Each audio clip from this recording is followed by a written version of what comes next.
Vamos a continuar con la exposición de la doctora Viviana Massot.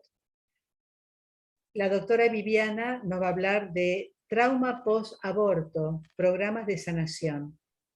La doctora Massot es médica, especialista en psicología médica, posgraduada en ginecopsiquiatría en la Universidad Favaloro, ex docente de la Facultad de Psicología de la UCA, integrante del proyecto Esperanza, Sanación Post-Aborto, del Instituto para el Matrimonio y la Familia de la UCA, y tiene además 3 hijos y 3 nietos. Viviana, ¿vas a proyectar PowerPoint o vas a hablar? Entonces te pongo como oradora. Un segundito. Los voy a aburrir solo con lo que No, hablo. no. Adelante, adelante. Una alegría tener. Bueno, muchísimas. Una alegría. Para mí también, muchísimas gracias por esta invitación. La verdad que es un honor y una alegría enorme. Y más siendo el Día del Médico. Es como que a uno se le reaviva más todo el amor por la vocación en estas cosas. Así que, bueno, también felicidades a todos los colegas. Es un lindo día, donde uno vuelve a confirmar su profesión y su vocación. Y en esto de la búsqueda de lo integral, me encanta cómo viene todo el desarrollo, porque a veces cuando hago esta presentación parece tan descolgada, y acá va a parecer obvia, lo de que es una sanación espiritual en el trauma posaborto. Primero quiero explicar un poquito qué es el trauma posaborto, ¿no? El aborto en el aborto, sobre todo en el aborto provocado, es una situación de violencia a una vida, de violencia a una madre, de violencia a la humanidad, de violencia a la naturaleza, y la naturaleza responde también con un desorden, como bien lo explicaron, en este contexto de lo integral. Ningún episodio es ajeno y es inocuo a todo el equilibrio. Entonces, este hecho traumático, tanto para esa vida que desaparece como para esa madre que llegó a esa opción, probablemente por presión, por desesperanza, por las razones que haya tenido, pero que genera una situación de disociación para poder llegar a ese hecho. Es un episodio disociado de emociones, disociado de la humanización, disociado de la vida, con una negación. Los mecanismos que más predominan en este momento son la disociación, la negación y una deshumanización y racionalización. Eso los vamos a ver un poquito después. ¿Cuándo aparece este trauma? Hay una situación estresante previa por la decisión, por el embarazo inesperado. Y posterior al momento del aborto, puede aparecer como situación traumática y que dentro del DSM se la califica como situación de estrés postraumático causa aborto.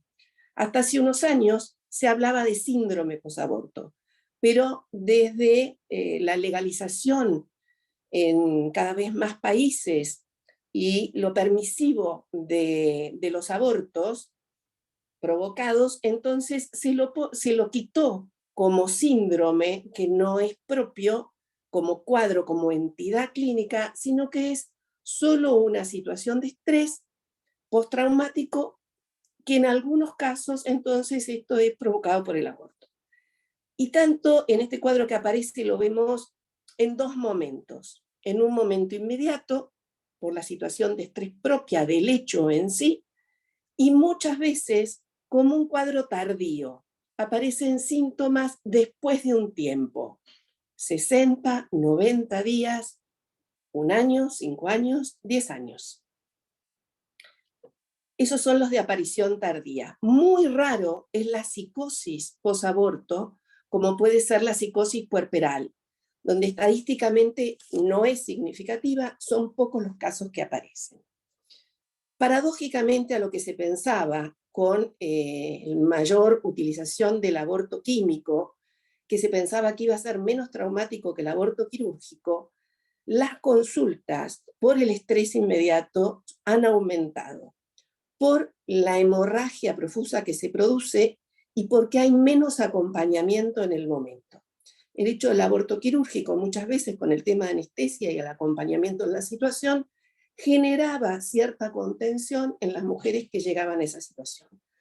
Con el aborto químico y la aplicación del misoprostol y de las píldoras de misoprostol, las hemorragias las viven generalmente en soledad y genera mucho más angustia y está generando en este momento mayor cantidad de consultas.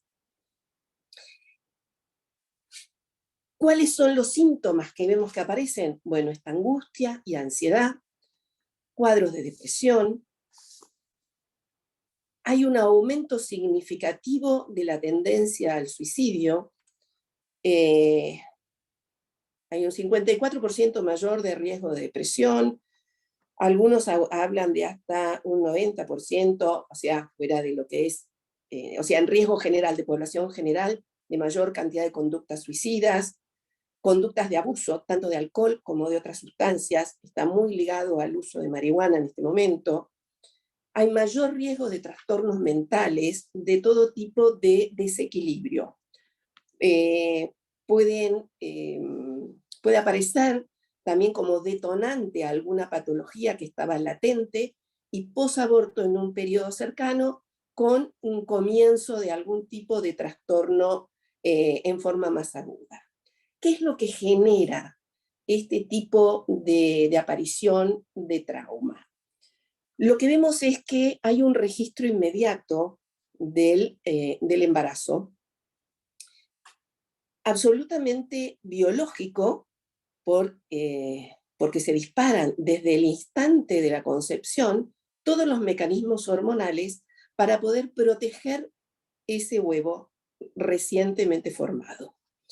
Nosotros sabemos que ante la mínima espina o cualquier cuerpo extraño, nuestro organismo reacciona rechazando. Acá sería el único caso que frente a un cuerpo extraño, entre comillas, el organismo reacciona protegiéndolo y asegurando su desarrollo, nutrición, crecimiento y le genera barreras de protección a otro tipo de agentes que pudieran dañarlo. O sea que reacciona el organismo de la mujer con toda una orquesta de hormonas y todo su sistema psicoinmuno-neuroendocrinológico se acomoda para la protección de este huevo recientemente fecundado. Todo esto tiene una huella a nivel cerebral, desde donde entonces aparece la conducción también de todos estos mecanismos.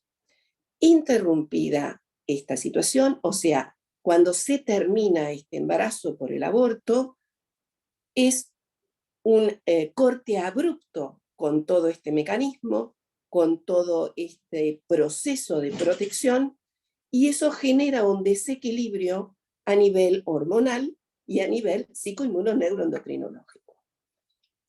Frente a algo que de golpe desaparece y se lo niega.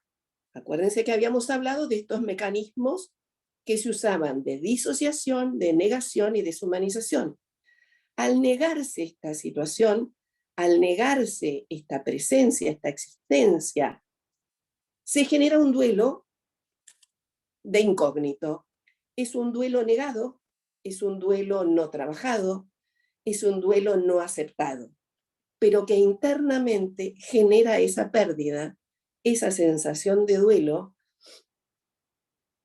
que queda inconcluso. Y esto es una de las causas generadoras de la mayor cantidad de síntomas. Nosotros sabemos que un duelo mal elaborado genera síntomas de tristeza, de depresión, de culpa, de consumo de sustancias, de aparición de otro tipo de trastornos que han estado enmascarados desde el punto de vista emocional, mentales. Este duelo queda tapado, no admitido, no aceptado, no elaborado, totalmente trunco. Y va generando estos síntomas, va generando más culpa, va generando mayor daño. Dentro de lo que aparecen como en forma significativa, que vemos también, más allá de esta depresión, de estas angustias, lo que es quizás propio también de este trauma posaborto, son los flashbacks, son las imágenes o sensaciones que tienen que ver con ese embarazo que terminó. Aparecen en las fechas aniversario, cuando hubiera sido el nacimiento de ese hijo, o en la fecha en que se produjo el aborto.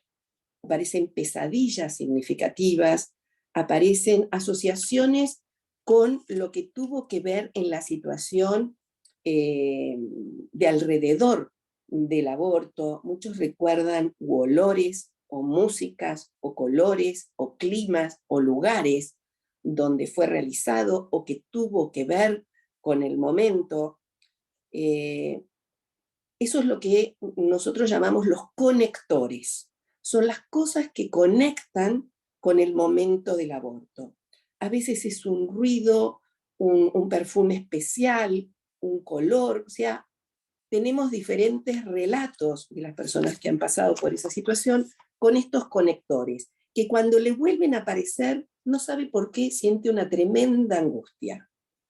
Entonces, es parte de lo que hay que ayudar también a identificar. Lo otro que aparecen es pesadillas que tienen que ver con bebés, con chicos lastimados, con chicos destrozados, sobre todo en todo lo que tenía que ver con aborto quirúrgico, con esos procedimientos de extracción de los bebés. Entonces ahí aparecían mucho más ese tipo de pesadillas y de pensamientos y de imágenes de niños o bebés destrozados, era mucho más frecuente. Hoy son muy fuertes todas estas imágenes de desangrado, de aniquilamiento también por desangrado, y de una forma más fuerte en lo hemorrágico, ¿no? Como que cobra mucho más lugar hoy en día más esta imagen que la que veíamos antes. No menos traumática, no menos dolorosa, no menos caótica, pero lo que va cambiando es quizás el tipo de imágenes que aparecen, con la misma angustia, con el mismo dolor, con el mismo malestar.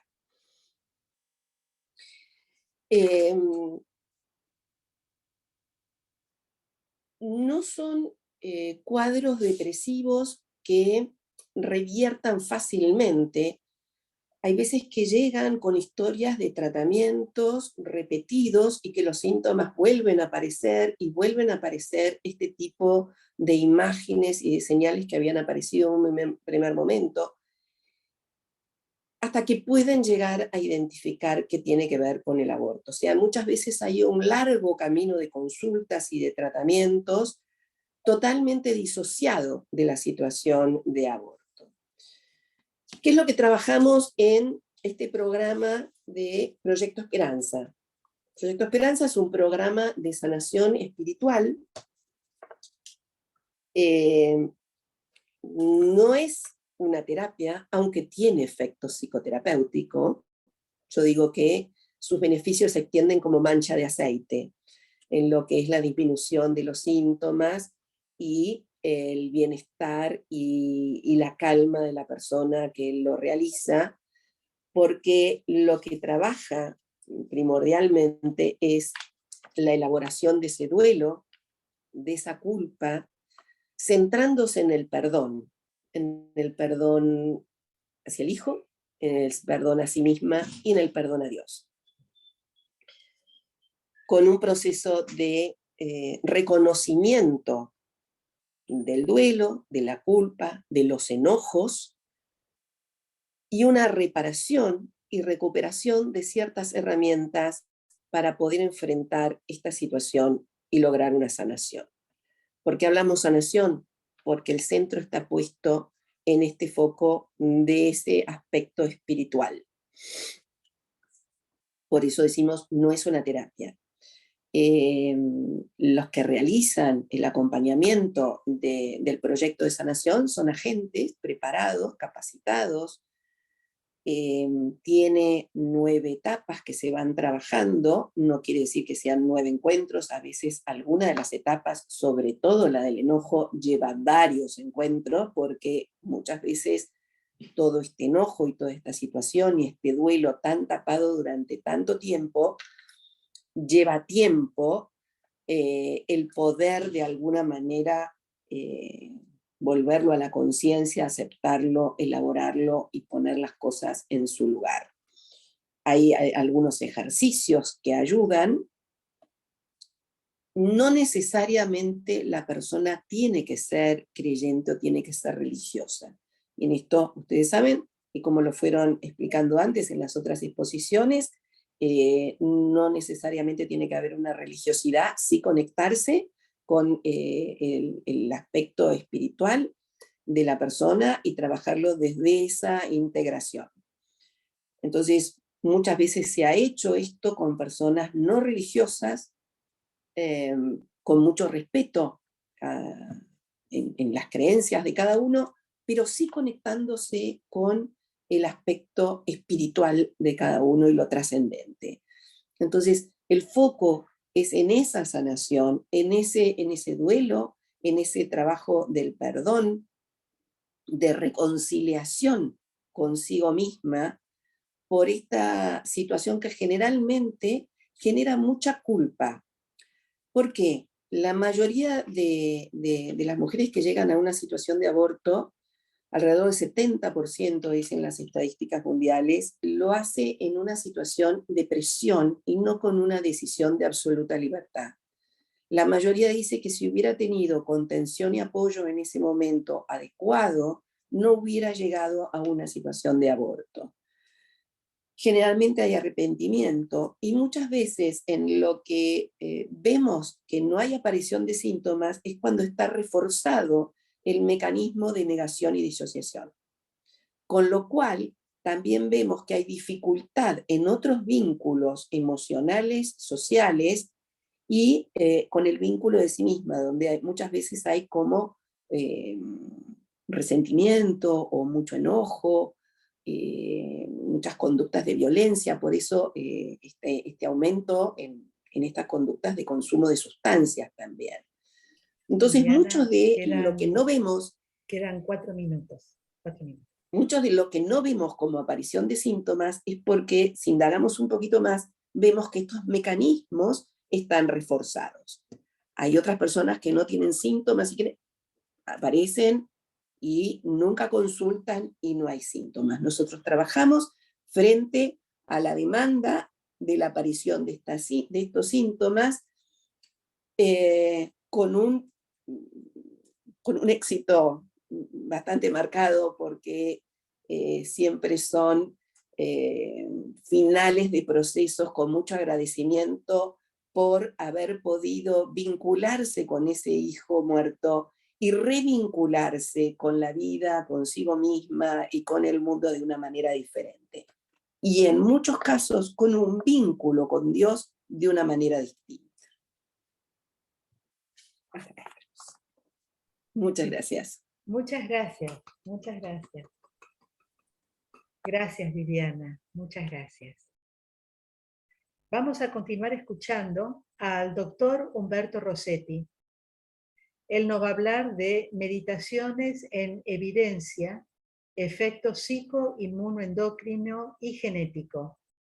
El doctor Rossetti es médico cirujano, especialista en psiquiatría y especialista en psico-neuro-inmunoendocrinología, miembro vocal del capítulo de Salud Mental y Espiritualidad de la Asociación Argentina de Salud Mental y miembro de la sección de Espiritualidad y Psiquiatría de la Asociación Psiquiátrica de América Latina.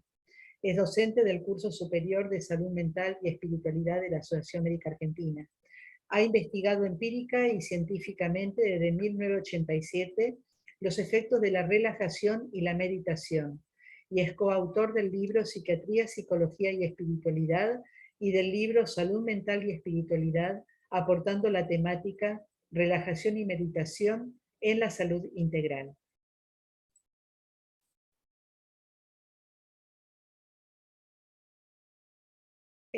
Humberto.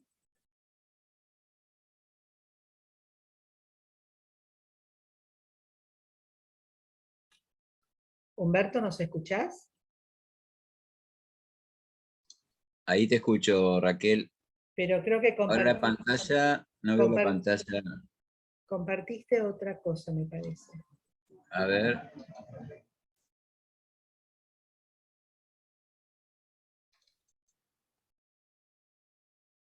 A ver. Ahí. Ahora sí, perfecto. Ahí puede ser. Perfecto, sí, perfecto. Sí. No sale completo, pero bueno, sale lo que sale. Está. Sí, lo que pensaba en ampliar la pantalla, pero bueno, no importa. Ahí se ve. Y se puede, Sí, ahí se pasa. sí, se Se ve, ve el sí, pasa y pasaje. se ve perfecto. Se ve, bueno. Bueno, gente, en principio agradezco la presencia de todos ustedes, la invitación de la doctora Raquel Bianchi, colega y amiga de hace varias décadas, nos hace más canosos.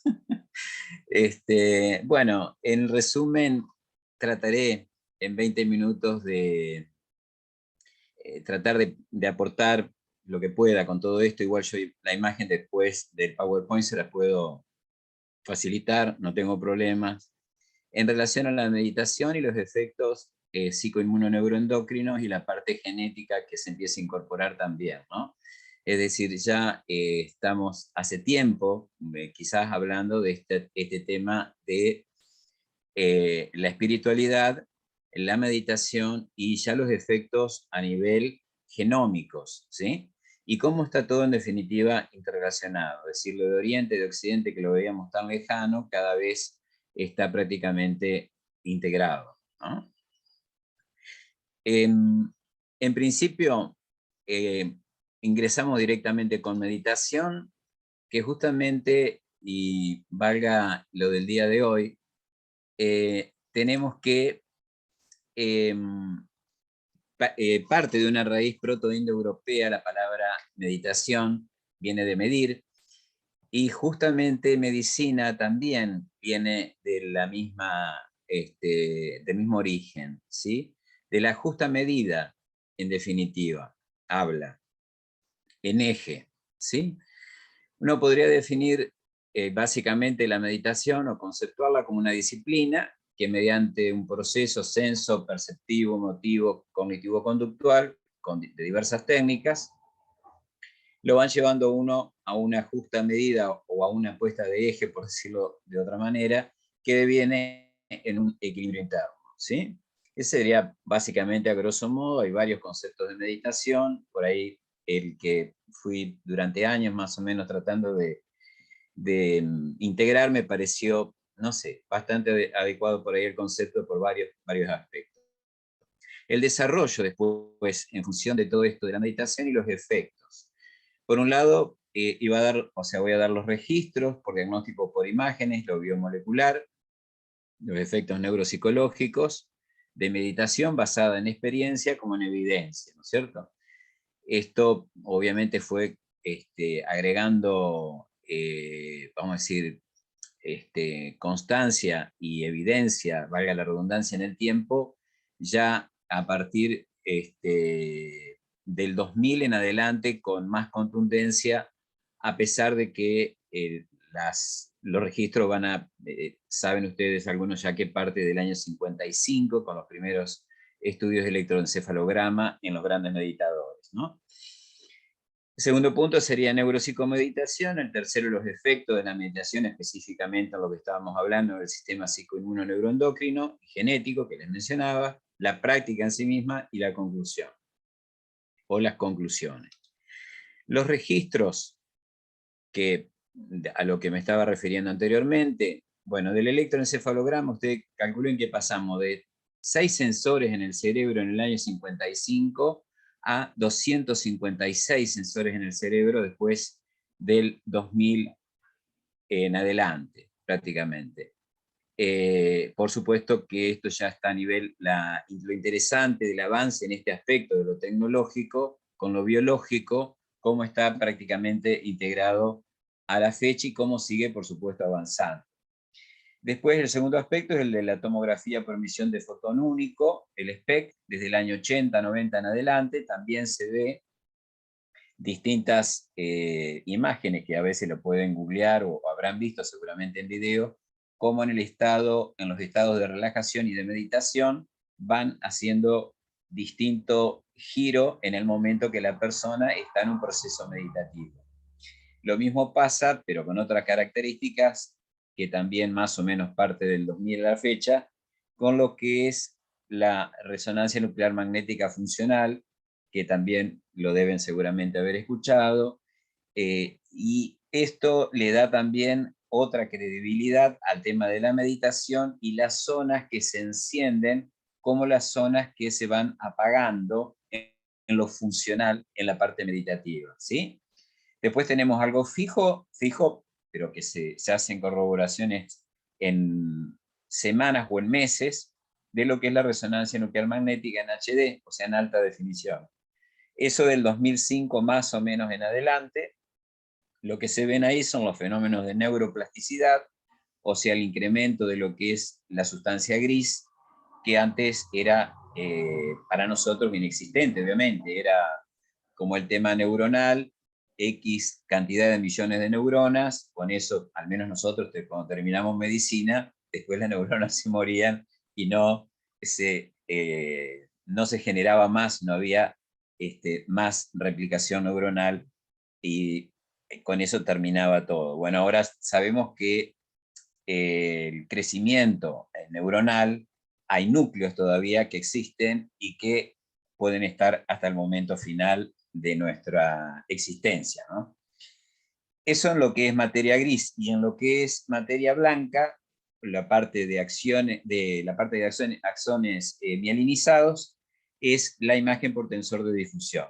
Esa es mucho más rara de ver, pero hay países, bueno, del primer mundo donde lo manejan, Estados Unidos y la zona de Oriente también, Europa y la parte oriental, en Corea, es decir, hay estudios donde también han hecho este tipo de profundización, no en tanta cantidad como todo lo anterior que mencionaba.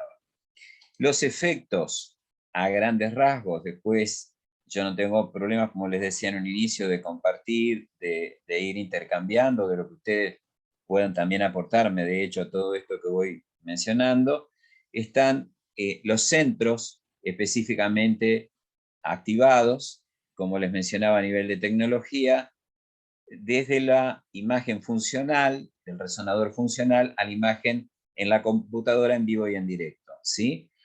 Que son centros específicos, como puede ser la corteza cingulada anterior, por mencionar uno, para no extenderme con el tiempo, donde nuevamente ustedes van a ver que hay una función, eso se lo puedo pasar después por privado, una función de cada uno de esos núcleos en particular que se van a activar o se van a atenuar en la meditación, ¿sí? O sea, hay una regulación, autorregulación, en definitiva, nuevamente, cognitivo, conductual, emocional, motivacional y también temporoespacial, que a veces ahí aparece lo que en distintas religiones han hablado, han expresado sobre la trascendencia y sobre la dimensión tiempo-espacio que se pierde, que no se sabe, o sea, no se sabía por qué, qué era lo que pasaba, que uno perdía noción de tiempo y espacio en meditación profunda, en trascendencia. Bueno,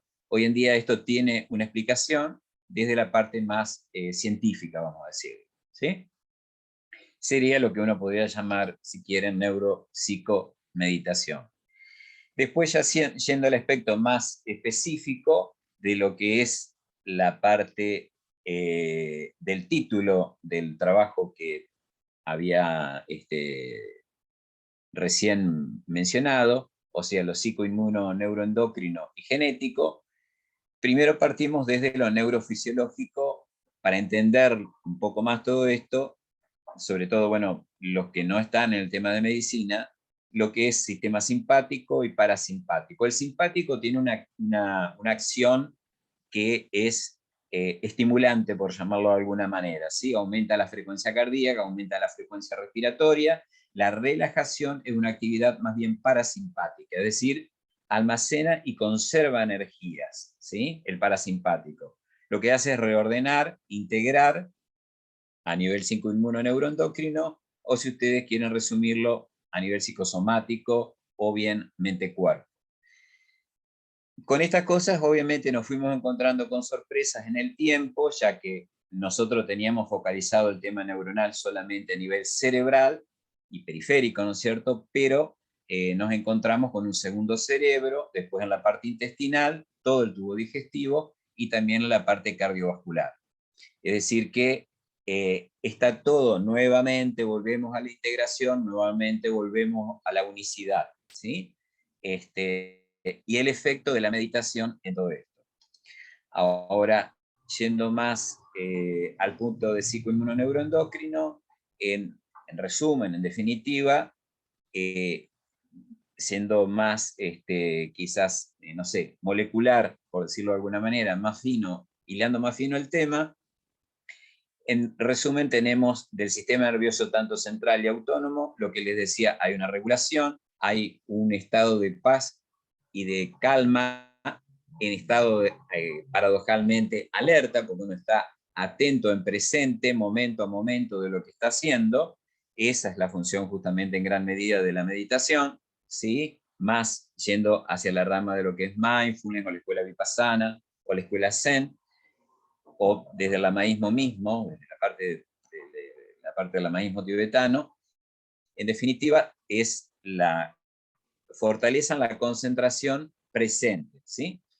Hay un efecto, por supuesto, de neuroprotección, hay disminución del cortisol, disminución de lo que es glucocorticoides, que lo que nos genera el aumento de cortisol, glucocorticoides, es lo que hace tiempo sabíamos con la parte farmacológica, con los inhibidores de recaptación de serotonina, que se genera una poda dendrítica como axónica al aumento del cortisol.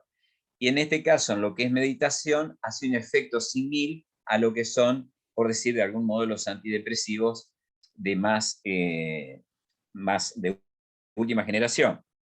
Es decir, en relación a todo esto, resumimos que todo lo que es distrés, depresión crónica, la mención en la relación anterior, cuando hablaba la colega de la parte postraumática, ¿no es cierto?, de una situación de aborto, obviamente que eso va a traer aparejado alteraciones en la memoria, envejecimiento hipocampal y degeneración y muerte neuronal, de hecho, con todo esto, ¿no? Ahora bien, la meditación puede en semanas o meses, con más, por supuesto, con más fundamento, y sobre todo si hay meses previos de práctica, y ni hablar si la persona tiene años de experiencia en meditación, eso se va a facilitar en todos estos mecanismos que estaba mencionando a nivel, desde lo general a lo molecular.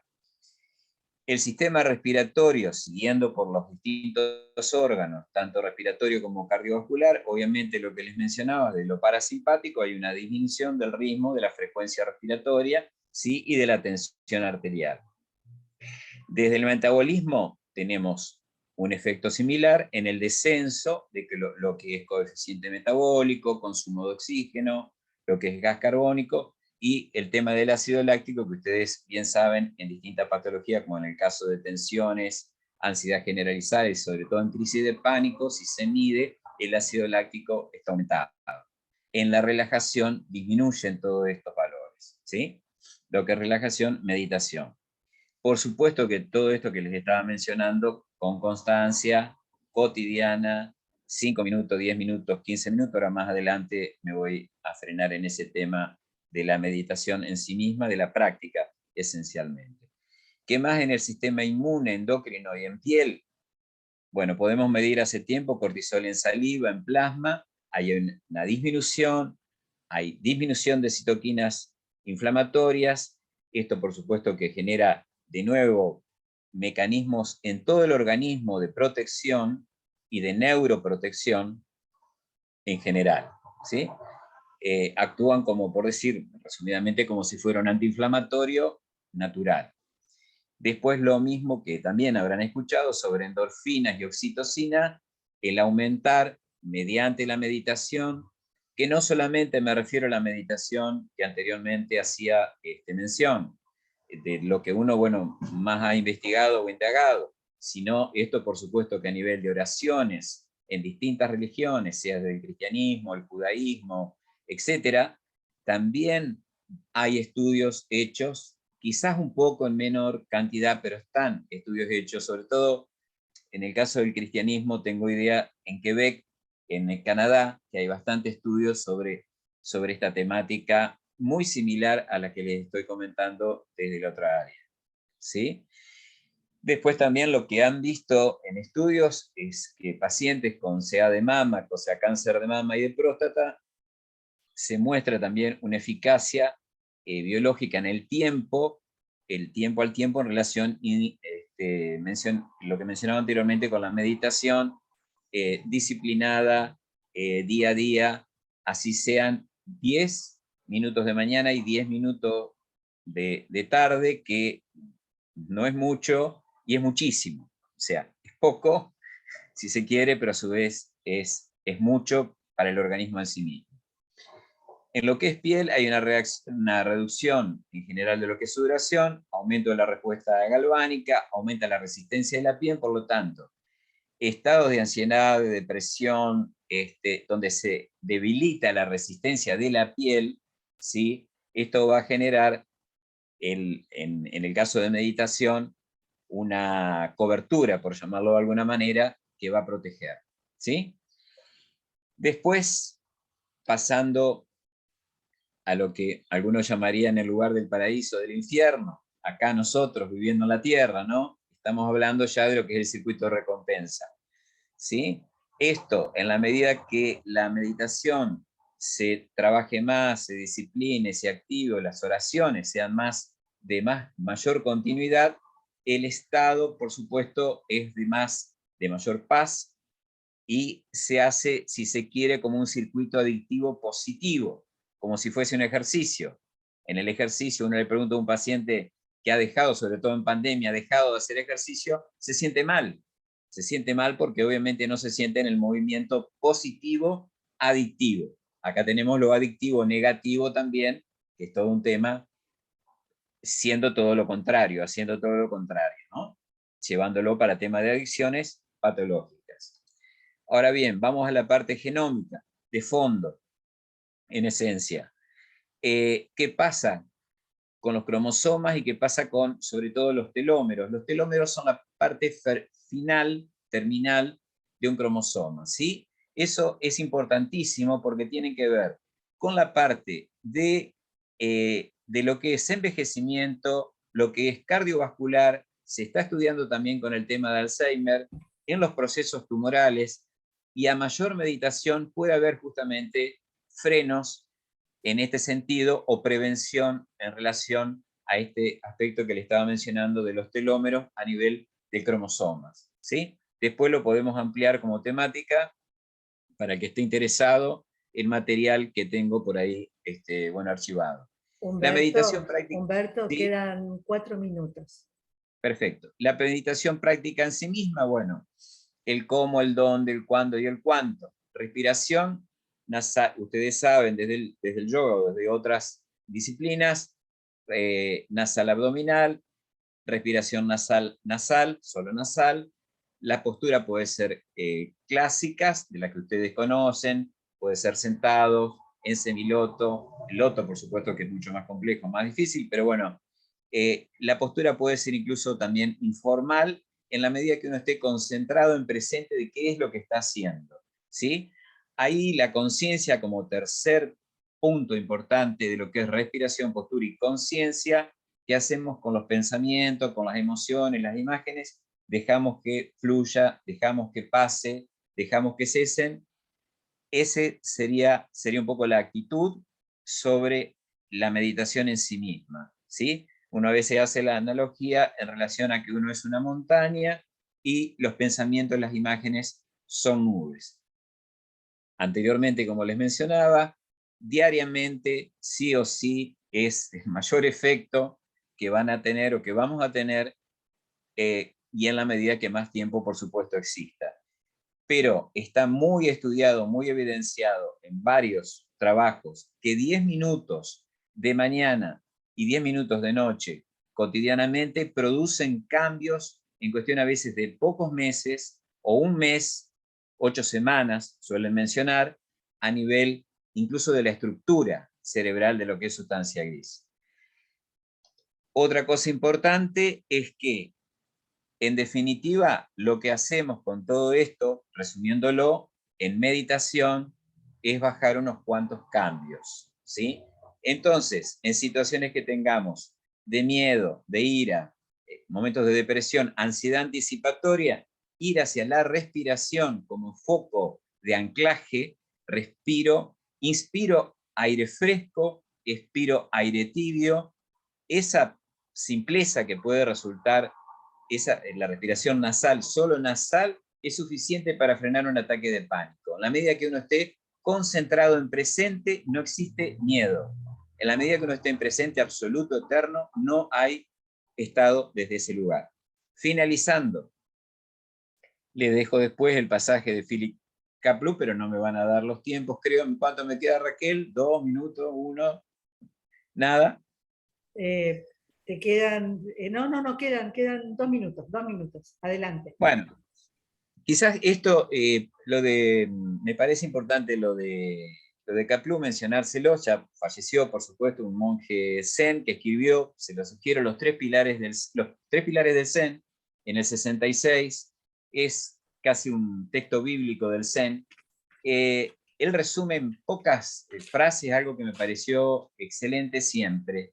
En lo que se ve, solo debe haberlo visto. En lo que se escucha, solo lo escuchado. En lo que se percibe, olfato, sabor, tacto, emoción, solamente eso percibido. Y en lo que se piensa, solo lo pensado. ¿Sí? Es, o sea, una modalidad y un acto de estar absolutamente en presente. Al menos por momentos, uno no va a decir que esto es cotidiano con todo el bombardeo que tenemos en nuestra sociedad. Pero bueno, se trata, se intenta y algo se puede. Finalizando, conclusiones. Meditación y ciencia, que lo veíamos divorciado hace mucho tiempo, X décadas atrás, cada vez se fue integrando, aproximando, que un poco era también el deseo por ahí desde el lugar de uno con toda esta cuestión, ¿no?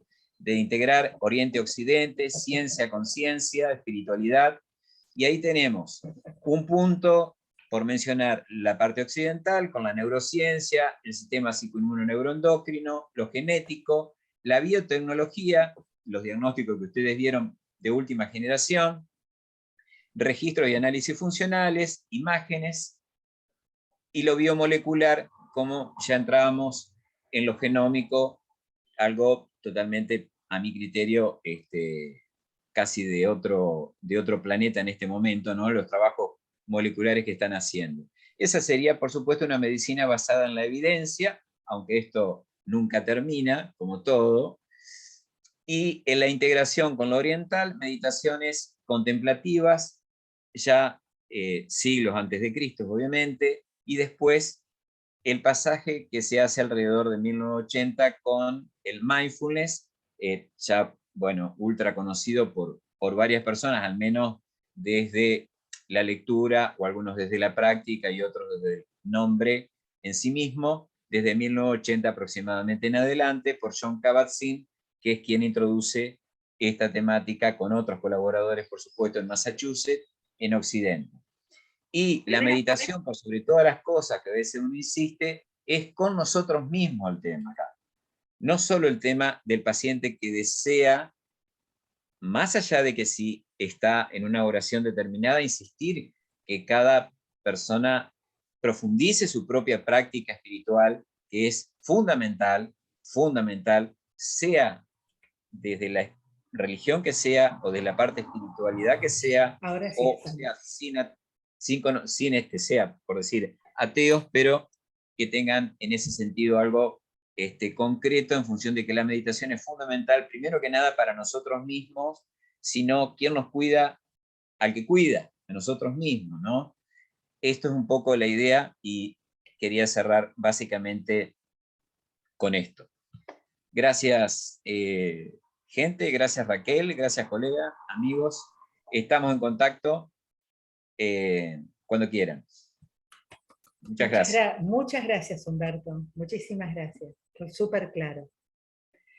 Vamos a continuar escuchando a la licenciada María Luisa León.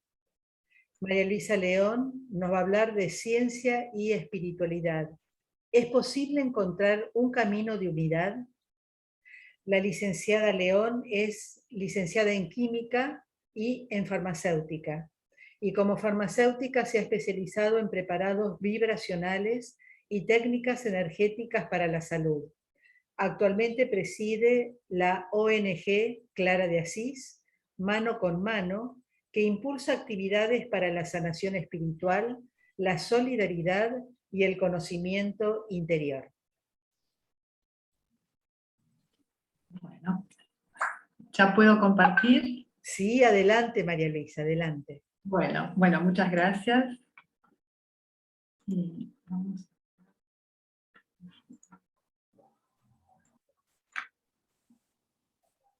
¿Se ve bien ahí? O... Se ve muy bien, se ve muy bien. Sí. Fíjate si pasa en la diapositiva, a ver si pasa. ver. ¿Pasa? ¿Pasó? No pasó, no pasó. ¿No pasó? No, a ver con el mouse. A ver, vamos a volver a...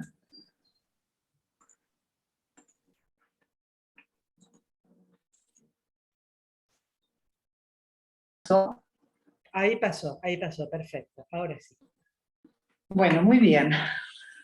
Bueno, antes que nada quería hacer un comentario y creo que lo que contó Andrea y también lo que se contó de todas las experiencias del aborto traen como una introducción de por qué hacemos esto. En Clara nosotros nos dedicamos fundamentalmente a trabajar sobre sanación espiritual, o sea, ayudando a las personas que se puedan conectar con su mundo interno, y tenemos un área de tareas solidarias y de programas para hacer servicio, pero la esencia es ayudar a que las personas se contacten con su mundo interno.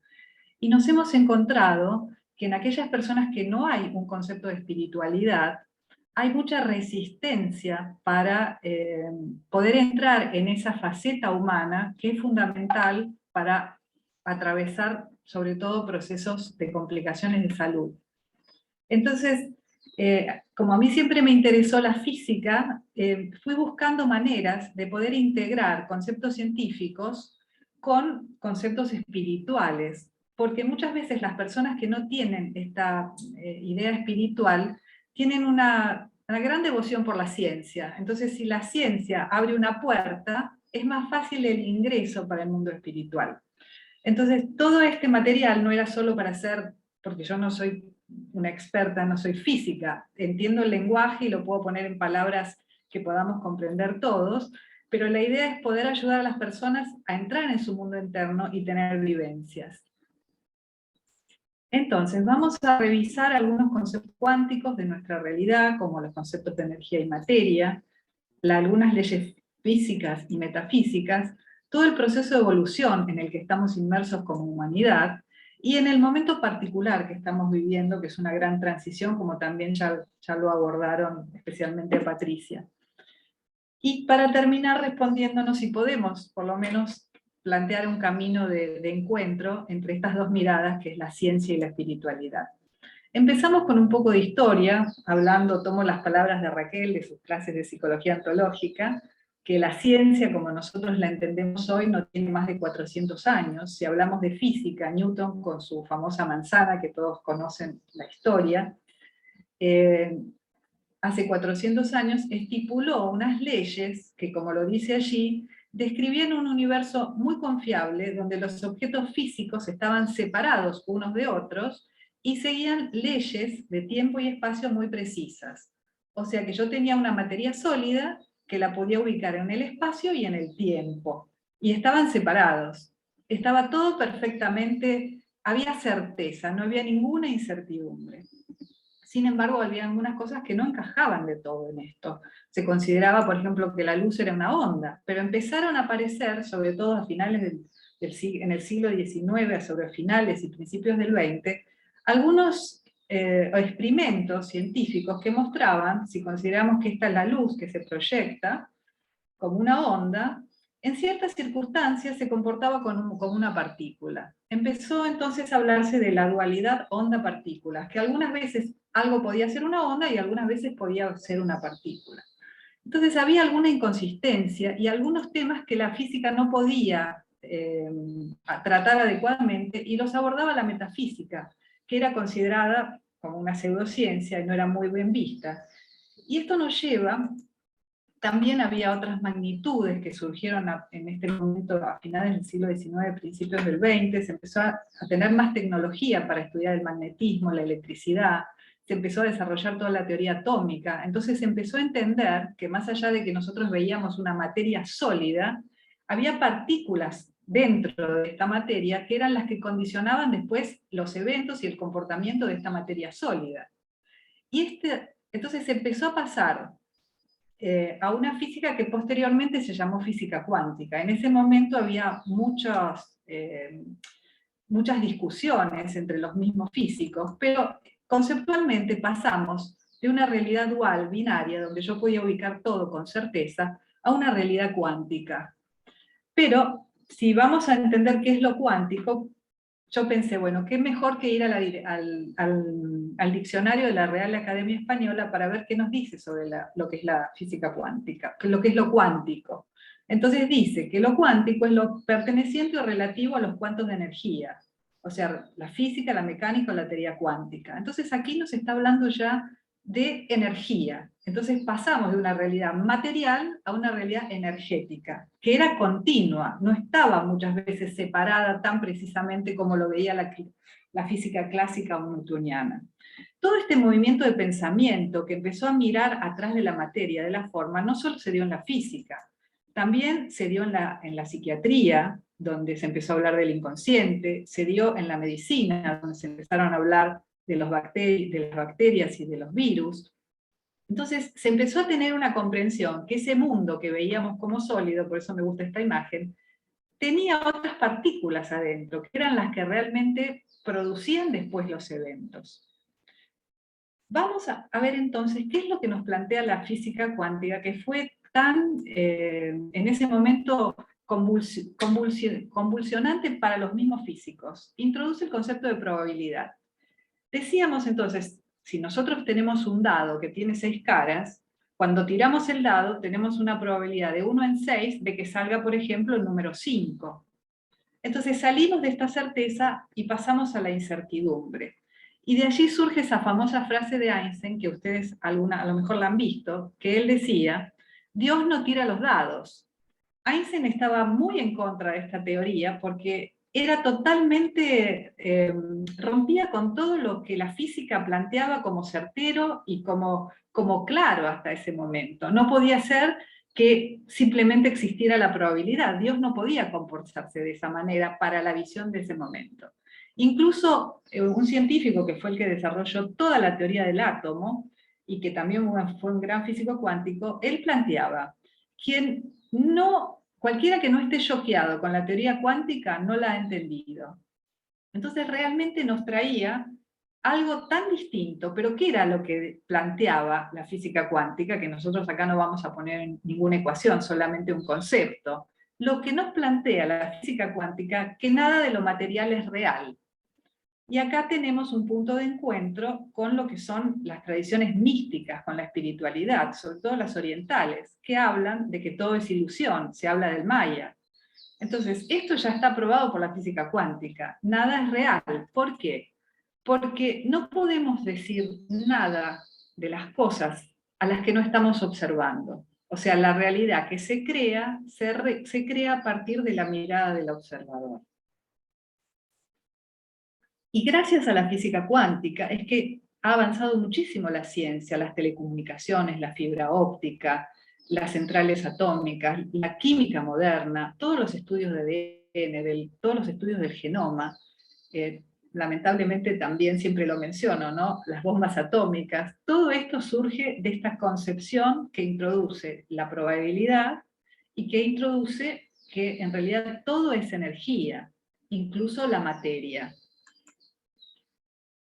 tenemos entonces dos visiones. La física clásica, que predecía perfectamente cómo se comportaban los objetos grandes. En nuestra vida cotidiana la física responde perfectamente con sus leyes, pero cuando entrábamos en estas partículas que se empezaron a encontrar a finales del siglo XIX, como por ejemplo acá tenemos una foto de un átomo de hidrógeno, que para que ustedes se den una idea, el átomo de hidrógeno mide 2 por 10 a la menos 7 milímetros. Es una cantidad pequeñísima. Esta foto está muy ampliada, ¿no? En este mundo de lo infinitamente pequeño, que son todas estas partículas elementales, es donde la física cuántica funciona perfectamente y todo lo que se observa en cuanto a esta probabilidad de ocurrencia, lo que se puede decir a partir de lo que observo, se cumple. Pero no explica algunas de las variables que explica la física clásica, como por ejemplo la gravedad. No lo puede poner en ninguna teoría. Por eso los físicos, que siempre buscan la unificación y el encontrar la esencia, que en ese sentido creo que también hay una búsqueda similar a la espiritualidad, se plantea la teoría de las cuerdas. La teoría de las cuerdas lo que dice intenta hacer una teoría unificada del universo, en la que se afirma que los constituyentes básicos de la naturaleza no son estas partículas elementales, los protones, los neutrones de los que hablaba, y las partículas subatómicas que después se fueron descubriendo, no son esas, sino son ultra diminutos filamentos llamados cuerdas, que vibran. O sea, siempre vamos tendiendo de la materia a la energía a la vibración. Einstein decía que la mal llamada materia es energía que vibra a una frecuencia muy baja y por nuestros sensores la vemos como sólida. Por eso, todo es lo que vemos y no vemos, es energía que resuena a distintas frecuencias. Y acá hago un comentario. La frecuencia da un poco la capacidad energética de esa energía, ¿no? A más frecuencia, que son más oscilaciones por unidad de tiempo por unidad de tiempo, tenemos mayor longitud de onda. O sea, y a menor longitud de onda, mayor frecuencia, más cantidad de crestas. Por eso Einstein decía que no recibimos una representación directa de la realidad, sino que nuestros sensores perciben un rango de frecuencias y este flujo energético lo envían al corazón, al cerebro, y también a toda nuestra parte, a nuestro cerebro intestinal, para interpretarlo. Y en función de esa interpretación de esas frecuencias de energía, se concibe una realidad relativa a la percepción. Y esto es tan así que a partir del año 2018, el kilopatrón del sistema de pesos y medidas, que era una barra de titanio iridio, se sustituyó por una energía que se llama la constante de Planck. Es una constante de la física cuántica que, a través de un experimento, es la que define el peso estándar. Ya no es algo sólido, es esta energía. Mari, y de aquí quedan 4 sí. minutos. 4 minutos. Ah, bueno, entonces estoy muy mal, me parece, con el tiempo. Bueno, lo que voy a plantear es la ecuación de Einstein, que él plantea que la energía es la masa por la velocidad al cuadrado. Pero esto, en realidad, lo que dice es que la energía no se crea ni se destruye, solo se transforma. Y acá tenemos un punto de encuentro entre las dos visiones, porque la ciencia dice, todo es energía, y la mística dice, todo es Dios. Y tomando una frase de Yogananda, también de las clases de Raquel, podemos ver que lo que plantea la tradición oriental, en que cada partícula del ser está la conciencia divina, que es esta energía que se crea y se transforma. Bueno, como tenemos poco tiempo, voy a ir directamente, voy a ir a las conclusiones, si te parece, Raquel, porque... Es una pena, pero sí. Sí, porque lo que pasa es que son conceptos... sí. Déjame un minuto.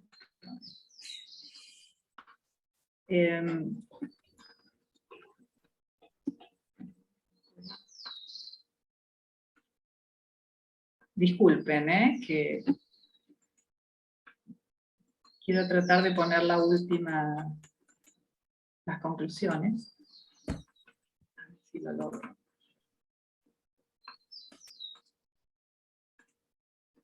Ahí estamos. Entonces, yo no lo abordé, pero en realidad hay grandes coincidencias entre la física y la espiritualidad, porque se plantean lo mismo de esta única fuente que la ciencia llama energía y que la espiritualidad llama Dios.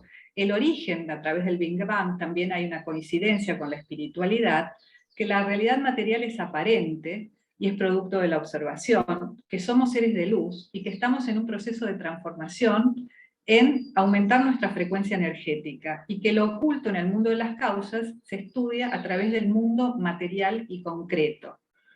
Porque nosotros tenemos como método científico que hacer experimentación sobre lo que vemos. En la espiritualidad lo que hacemos es, también a través de lo que vemos, inferir el mundo espiritual. Entonces, lo que podemos decir que simplemente, que son dos lenguajes distintos que están buscando lo mismo, o sea, encontrar la verdad. Pero hay coincidencias, y muchas de las cuestiones que los místicos planteaban muchos años antes de la existencia de ciencia y tecnología que me permite abordar el mundo del oculto, estaban diciendo lo mismo de manera poética. Porque realmente no había ciencia que pudiera avalar, como lo explicaba el doctor Rossetti, no teníamos instrumental hasta ahora para poder explicar todo ese mundo que ahora sí puede explicar la física cuántica. Entonces lo que buscamos como conclusión, pasar de este paradigma del pienso luego existo, al existo luego pienso. O sea, pasar de este pensamiento razón y de la otra pata, que es la fe y la creencia, a poder aunar esto en una sola cosa, que es la existencia. Y para terminar, decimos, con todo este conocimiento, nosotros vamos a terminar alcanzando la maestría de lo que es el corazón, ya tenemos la maestría de la mente. Y en este árbol invertido, para terminar, si tengo un minuto, Raquel. Sí, adelante, Maggie, por favor. Que esto está tomado en función de la tradición mística cabalística, que dicen que el universo es un árbol, es un campo de energía, cuyas Creo ramas... que no pasó la imagen, no sé, no te pasó la imagen, si querías mostrar la última. Estoy ahí, estoy mostrando esta imagen del árbol que se ve acá a la izquierda. ¿Se ve o no se ve? No, no sé. No. A ver. Bueno, a ver si... Bueno, se los comento. Lo importante es que se considera que el mapa cósmico del universo, que es energético, y que esto coincide con la física cuántica, es un árbol invertido, cuyas raíces están en el cielo y las ramas están en la tierra. Y que nosotros solo podemos estudiar e inferir la parte espiritual a través de las ramas. Y que hay un límite que debemos pasar, que lo debe pasar la ciencia, porque el espíritu lo toma desde ese plano, y que recién en estos tiempos tenemos tecnología para cruzar esa frontera. Así que bueno, un poco desordenado, pero bueno, espero que se haya entendido el mensaje. Muchísimas gracias, Maggie. Muchas gracias. Muchas gracias. Gracias. Muchas gracias.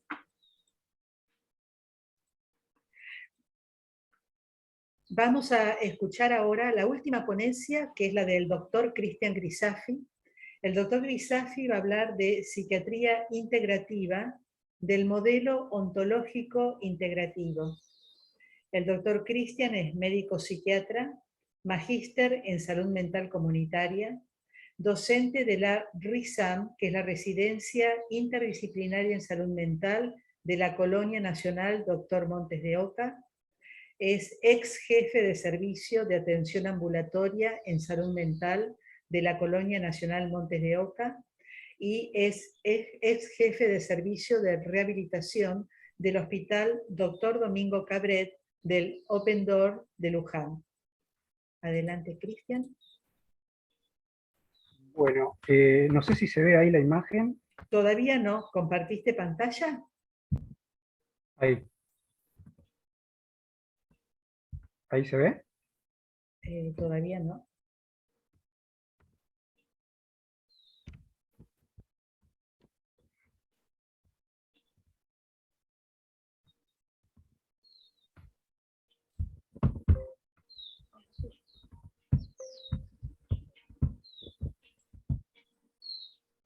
¿Querés que comparta desde acá?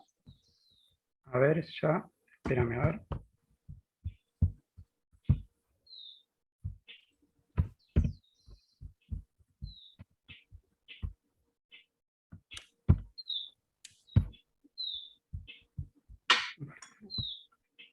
¿La podrás compartir desde ahí, Raquel?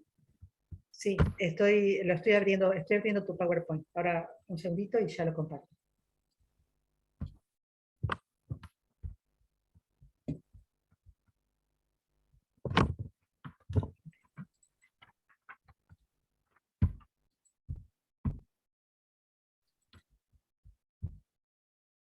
Ahí está.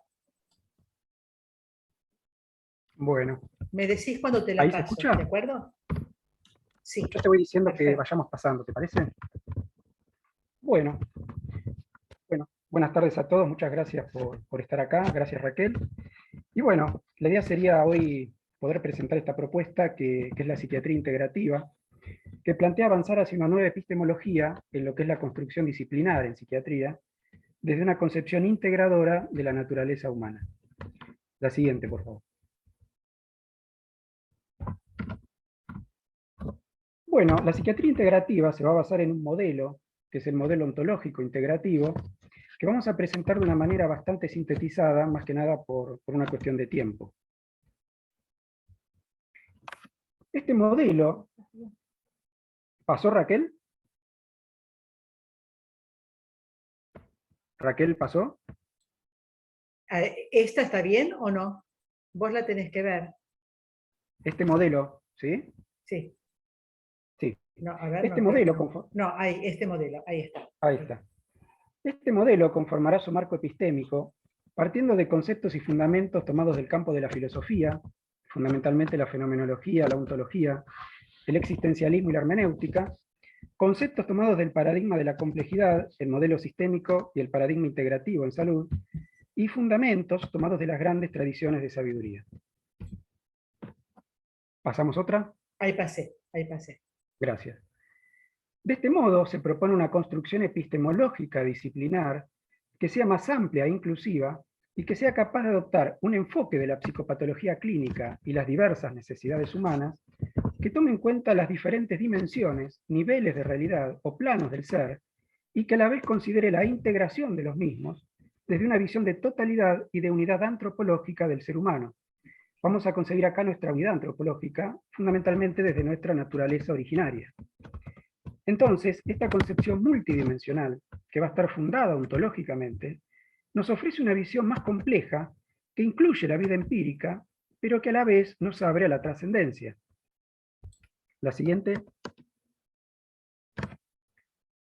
Entonces, vamos a tener una concepción multidimensional del ser humano, que va a estar fundada ontológicamente, y que va a contemplar una dimensión física, que tendrá que ver con nuestro ser físico-biológico, una dimensión psicosociocultural que tendrá que ver con nuestro ser sujeto, y una dimensión existencial espiritual que tendrá que ver con nuestro ser en sí. Vamos a considerar acá la existencia como nuestra condición original o originaria y como fuente de trascendencia, al igual que a lo espiritual como nuestro fundamento ontológico originario y fuente de la vida como condición perenne o de trascendencia. Vamos a tener entonces distintos estados del ser, estados de energía, como escuchamos antes, estados de conciencia, o como querramos denominarlos. Es decir, que somos una unidad expresada en distintas formas o estados. Vamos a ver que los dos primeros tendrán que ver con la vida empírica, mientras que la dimensión espiritual tendrá que ver con la trascendencia. Entendemos esto siempre desde una visión de totalidad y unidad antropológica. Para poder arribar al self, entendido fundamentalmente en sentido junguiano, que tendrá que ver con el sí mismo, o con la imagen arquetípica de totalidad que va a ser promotora de sentido. La siguiente, por favor. Por lo general, entonces, la psiquiatría tradicional continúa debatiéndose en torno a la aceptación o no de lo enunciado en el dualismo cartesiano. Al respecto, fíjense que Descartes mencionaba lo siguiente: puesto que por una parte tengo una idea clara y distinta de mí mismo, según la cual soy solo algo que piensa y no extenso, y por otra parte tengo una idea distinta del cuerpo, según la cual éste es una cosa extensa que no piensa, resulta cierto que yo, es decir, mi alma o psique, por la cual soy lo que soy, decía Descartes, es entera y verdaderamente distinta de mi cuerpo, pudiendo ser y existir sin el cuerpo. Fíjense que, según Descartes, acá se puede apreciar claramente la independencia existente entre mente y cuerpo, no así la esencial interdependencia que se da entre los dos. Pero fíjense que dicho debate se plantea en función de la tendencia que la psiquiatría positivista, en su modelo clínico o biológico, expresa mayoritariamente al intentar evitar la aceptación de estas dos realidades, reduciéndola solo a la existencia del mundo físico-biológico o material. La siguiente, Raquel. Es evidente que esta reducción materialista no solo desestima la existencia de la dimensión psíquica en sí misma, como un estrato ontológico distinto, al considerarla solo como un producto de la actividad cerebral, sino que también anula la integración de la dimensión existencial espiritual como un estrato ontológico distinto e inmanente de la naturaleza humana. Siguiendo esto, también se puede desprender que la conciencia en sí misma, su intencionalidad y el propio ser, serían asimismo consecuencia de la actividad neurobiológica. Esta concepción está basada en los conceptos planteados por el materialismo emergente, que considera lo mental simplemente como un conjunto de actividades y funciones cerebrales emergentes, es decir, como un nuevo nivel de organización estructural cerebral. La siguiente, por favor. Sí. De este modo, vemos que la realidad de lo humano solo sería concebida partiendo de lo físico-biológico y no como una unidad expresada a partir de la compleja interrelación entre diversos planos o dimensiones de sentido del ser. La siguiente. Por otra parte, podríamos considerar que todo aquel fenómeno que surge de lo humano, es decir, aquello que se nos muestra como una expresión de una experiencia vivencial humana, como lo es, por ejemplo, el fenómeno psicopatológico, deberá contener necesariamente sus distintas dimensiones o niveles de realidad, puesto que tendrá que ver con su condición de existencia. Vamos a considerar acá el fenómeno, no en un sentido estrictamente fenomenológico, sino más bien en un sentido más integral o de totalidad. La siguiente, Raquel, por favor. Es esta, ¿no? Sí. De este modo, a modo de síntesis, podemos decir que toda expresión vivencial humana, como por ejemplo lo es el fenómeno psicopatológico, va a contener o condensar en sí mismo los distintos niveles de realidad o de sentido del ser. Es decir, un nivel o sentido físico-biológico, un nivel o sentido psíquico o mental, y un nivel o sentido existencial o espiritual. La siguiente, Raquel. Entonces, por otro lado, vamos a ver que el fenómeno psicopatológico podrá ser analizado o evaluado también siguiendo distintos momentos. Por ejemplo, desde un momento descriptivo, que tendrá que ver con la interpretación descriptiva de hechos o vivencias observables de modo empírico, desde un momento explicativo, que tendrá que ver con la interpretación explicativa de sucesos o de vivencias planteados desde la realidad psíquica del paciente, o bien desde un momento de comprensión, que para el terapeuta tendrá que ver con la interpretación intuitiva del fenómeno desde su sentido esencial. Esto tomado a partir de aspectos de la hermenéutica. Este momento de comprensión para el paciente va a tener que ver con un darse cuenta o toma de conciencia inmediata de este sentido esencial del fenómeno. El primer momento, entonces, va a tener que ver con el aspecto visible del fenómeno, en tanto que los otros dos van a tener que ver con el aspecto no visible u oculto del fenómeno, que deberemos interpretar en su correspondiente nivel de realidad. La siguiente, Raquel. Sí. De este modo, la clínica psiquiátrica realizará una interpretación del fenómeno psicopatológico de un modo descriptivo, con la finalidad de arribar a un diagnóstico del mismo, basado en un lenguaje sintomático propio, que por lo general solo va a reconocer un origen causal biológico o psíquico. Como puede apreciarse, al reducir la mirada diagnóstica al momento descriptivo, las opciones terapéuticas necesarias podrían verse restringidas o acotadas. Siguiente, por favor. Sin embargo, podríamos desplegar o dividir el fenómeno psicopatológico en sus distintas partes de acuerdo a sus niveles de realidad o de sentido. Esta visión o percepción abierta y totalizadora del fenómeno psicopatológico va a recibir el nombre de complejo clínico fenoménico. Siguiente, por favor. Entonces, el complejo clínico fenoménico, considerado de esta manera, debería ser desplegado toda vez que se desea analizar el fenómeno desde una percepción más amplia de su realidad, lo cual podría llevar a la integración de sus diversos planos de sentido. Sería recomendable poder plasmar este complejo en un gráfico a partir de la presentación del fenómeno psicopatológico con su nombre técnico como pánico, obsesión, depresión, delirio, etc. Siguiente, Raquel.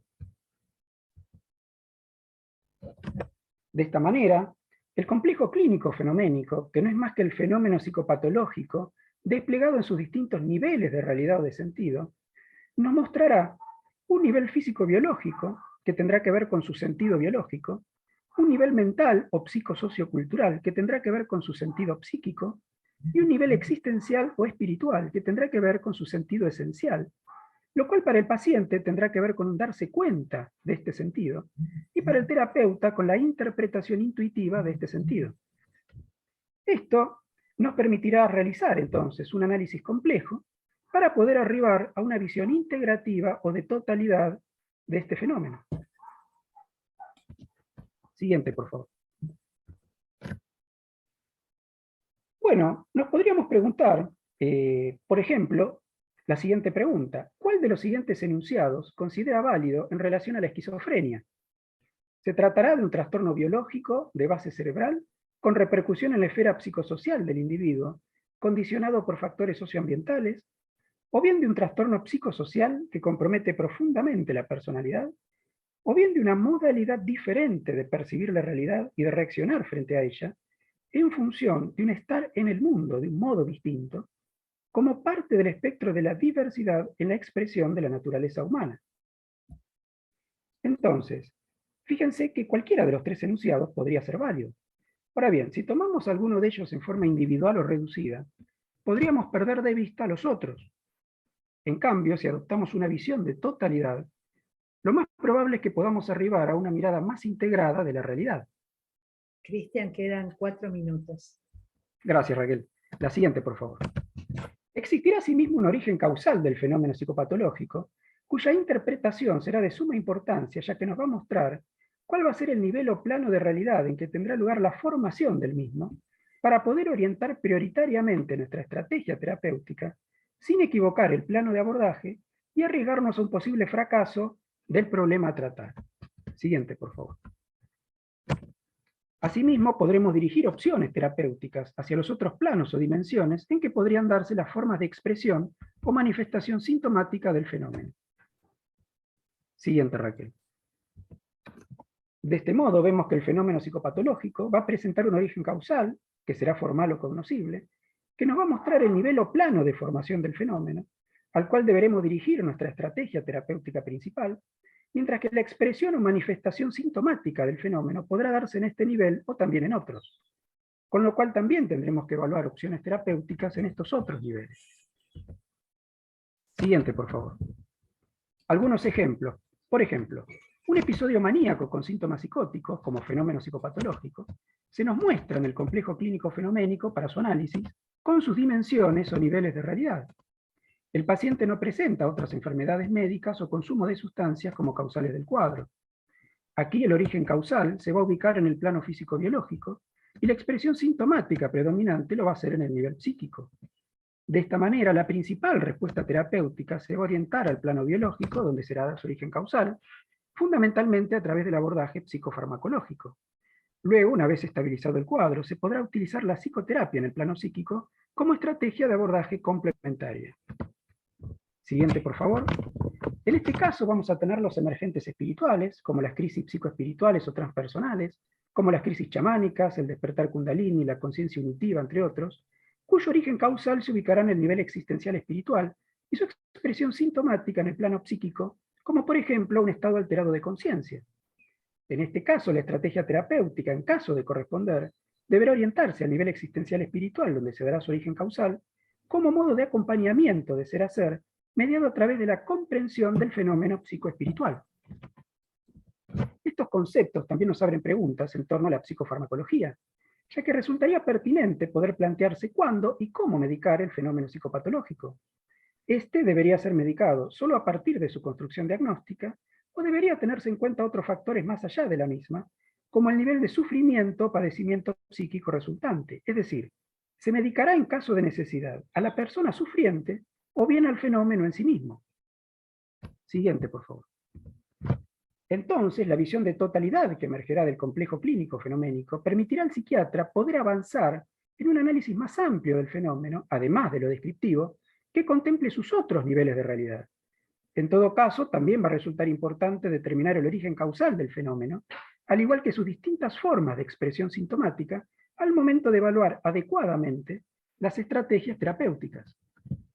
Siguiente, por favor. Partiendo de estos conceptos, el modelo ontológico integrativo propone poder integrar diversos saberes y métodos que posibiliten un abordaje más adecuado, no solo del fenómeno psicopatológico en sí mismo, sino también de las necesidades humanas concebidas de un modo integral, siguiendo lo planteado por Abraham Maslow. Siguiente, por favor. Para ello es preciso poder ampliar o extender nuestro campo de conocimiento a partir de un pluralismo epistemológico que nos permita integrar adecuadamente los mismos en un modelo de abordaje sistematizado. En este esquema vemos que la psiquiatría integrativa... El siguiente, Raquel, por favor. En este esquema vemos que la psiquiatría integrativa, a través de su modelo ontológico integrativo, va a contemplar entonces una dimensión o plano físico que tendrá que ver con nuestro ser biológico, una dimensión o plano psicosociocultural que tendrá que ver con nuestro ser sujeto, y una dimensión o plano existencial espiritual que tendrá que ver con el ser en sí. El primero de ellos podrá ser abordado a través de la clínica psiquiátrica, la psicofarmacología u otras terapias biológicas, el segundo también a través de la clínica psiquiátrica, el psicoanálisis, la terapia cognitiva, sistémico-grupal, pero también tendremos las terapias humanísticas, que podrán abordar la dimensión psíquica y la dimensión espiritual, y las terapias transpersonales, que abordarán también la dimensión existencial, espiritual, y la dimensión psíquica a través de sus representantes. Por otro lado, dentro del campo de la psiquiatría institucional, vamos a incluir al modelo de la salud mental comunitaria. ¿Por qué? Porque va a promover el bienestar psicosocial de la comunidad a través del abordaje de sus necesidades o problemáticas psicosociales, siempre desde un marco institucional y promoviendo la participación y el trabajo comunitario. También va a abordar los trastornos mentales, las adicciones, los problemas de niñez y adolescencia y los procesos de desmanicomialización, siempre a partir de un trabajo interdisciplinario que cuente con una articulación intersectorial, tanto dentro de la comunidad como fuera de la misma. Tendremos también la terapia ontológica, que va a promover la integración de las tres dimensiones, a través de un proceso de alineación o integración de nuestro yo ontológico con nuestro yo psicológico, y obviamente vamos a incluir a las prácticas psicoespirituales, como la meditación, el mindfulness, el yoga, etcétera, que también van a promover el desarrollo personal, a partir de un proceso de apertura y de integración. De este modo, la psiquiatría integrativa va a promover una visión de totalidad, siempre a partir de un pluralismo epistemológico. De esta manera vemos que el psiquiatra, partiendo siempre de esta visión integrativa y de totalidad, además de la clínica psiquiátrica y la psicofarmacología, y de poder optar por algún modelo terapéutico en particular, sería interesante que pueda ampliar su conocimiento acerca de otras corrientes terapéuticas y otros modelos de atención en salud mental, tanto al momento de la consulta en el ámbito institucional como en el ámbito particular, para poder abordar las diversas necesidades humanas, no solo las patológicas, o bien para poder derivarlas de una manera oportuna y adecuada, siempre en función de estas necesidades. Siguiente, por favor, Raquel. De este modo, la implementación de este modelo debe partir de la premisa acerca de la importancia de adecuar nuestra teoría o intervención a las necesidades que muestra el paciente, y no de un modo inverso, es decir, forzar la situación para que las necesidades terapéuticas del paciente puedan encajar en nuestra teoría o modelo, ya que este camino reduccionista podría propiciar una falta de respuesta al tratamiento, un empeoramiento del cuadro, o bien el abandono del mismo. Siguiente, por favor. Entonces, vemos que la psiquiatría nos muestra su extraordinario potencial para poder avanzar hacia un modelo más inclusivo, no fragmentado, con capacidad para comprender e intervenir en las diversas necesidades humanas, no solo las patológicas, desde una visión integradora. Esta capacidad integradora de la psiquiatría se encuentra contenida ya en su propia naturaleza, en función de su potencialidad para poder extender su campo epistémico, partiendo de una comprensión más amplia de la realidad humana y también de sus diversas formas de expresión. Bueno, muchísimas gracias por la atención y gracias, Raquel, por tener que pasar todo. Gracias a todos, muchas gracias. Bueno, muchísimas gracias, Cristian, y muchísimas gracias a todos los expositores. La verdad que han sido todas ponencias de excelencia. Muchísimas gracias. Vamos a dar ahora apertura al espacio de preguntas. Les propongo, yo no los veo a todos. El que quiere preguntar se desmutea o pone levanta la mano con el emoticón ahí abajo donde dice reacción, tienen para indicar. Así yo puedo darles lugar.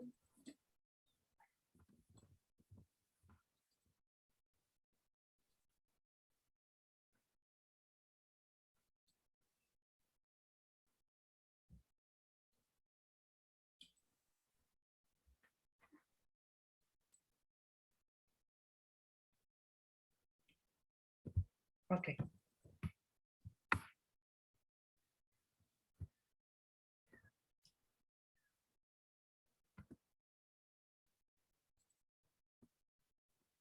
¿Hay alguna pregunta o algún comentario? Adelante, Ana. Podés desmutearte, si no, te desmuteo desde acá. Sí, sí, sí. Bueno, gracias a todos, gracias Raquel por esto, gracias Patricia ante todo, ¿sí? Y me encanta que la ciencia, la espiritualidad, Occidente y Oriente se vayan integrando y uniendo, ¿sí? Y lo que veo también que esto es un trabajo personal de la humanidad, llámese psiquiatra, llámese como se llame, pero que está bueno en nuestra tarea, ¿no? Que esta búsqueda personal, porque en principio es una búsqueda personal, una inquietud, algo que el alma va llevando y va empujando y que la vida va trayendo también, ¿sí? Para integrar todo lo que sucede, ¿no? La psiquiatría te da la posibilidad, yo estoy feliz de ser psiquiatra, les cuento, y el día de hoy también, y de haberlos encontrado a todos ustedes, porque en compañía es mejor, a mí me resulta más lindo, ¿no? Y que en esta búsqueda que es personal, para brindarla después, ¿no? Con todos los condimentos. Bueno, la exposición de Cristian, donde abarcaba